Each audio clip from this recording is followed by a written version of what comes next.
Hi mga kalap, so ito ngayon si Manel. Ganyan ang itsura niya kasi may sakit siya and ayaw niya magpa-video dyan kaya nakatakip ang kanyang muka. So iluluop natin siya ngayon kasi ilang araw na masama ang kanyang pakiramdam para guminhawa naman ang kanyang nararamdaman. May sipon at masakatawan lalamunan niya. So ayan ang gagawin natin. Sabi ni mama iluop siya. Hindi ko pa maipakita sa inyo kung ano yung laman ng kasirola or nung mga ingredients sa ginamit na panluop. Later na lang pagtapos niya iluop.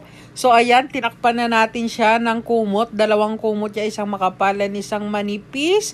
Dapat saradong-sarado, 360 degree. Dapat hindi makalabas yung init or yung steam ng pinakuluan nating pangluop para talagang mahigop niya lahat and ma-absorb lahat ng katawan niya yung steam ng pangluop.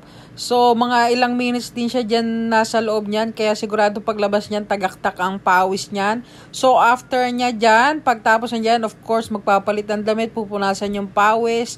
And lalagyan natin ng Vicks ang kanyang likod, dibdib. And hihilot-hilot rin natin para gumaan yung pakiramdam. After nyo nga palang magluop, guys, wag muna kayong tumapat sa electric fan. Kung tatapat man kayo, malayo lang and mahina lang yung electric fan. Hindi ko rin alam ang reason behind, pero para ata hindi mapasukan kayo ng lamig, if I'm not mistaken. Please comment down below kung tama ba yung reason ko. So, after ilang minutes ng pag-i-steam ni Manel, ayan, tapos na raw siya. Ayan, kita niyo naman yung mga pawis niya dyan. Pawisan talaga. So, magpapalit muna siya ng damit and magpupunas ng pawis. Then, lalagyan na natin siya ng Vicks and hihilot-hilutin na natin siya. And ipapakita ko na rin sa inyo kung ano yung laman ng kasirola natin. Ayan lang yung nasa loob niyan. Maraming water, luya, Vicks, and asin. Then, pakuluan nyo lang ng 365 days. Charot. Then, pakuluan nyo lang ng kulong-kulo. Then, pwede nyo nang gamitin yon.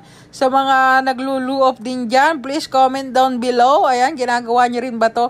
So, ayan, nahihilutin na natin si Madam Manel dyan. And puro aray-aray siya dyan kasi maraming lamig-lamig. Please like and follow for more.